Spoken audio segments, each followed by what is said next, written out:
Hello everybody and welcome. In this video I will show you how to manage lip sync on the soundbar SONOS Arc Ultra.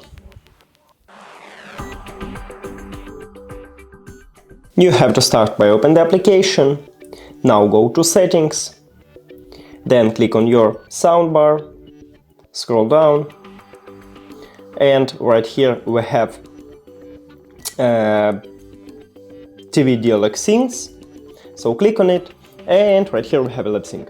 So move to the right to increase this level and move to the left to lower it. That's it. And if you don't like how you increase it, you can just click reset and make it by default. That's it. Thank you for watching this video. If you found it helpful, please consider subscribing to the channel and leave the like on the video. It's really important to us. See you later.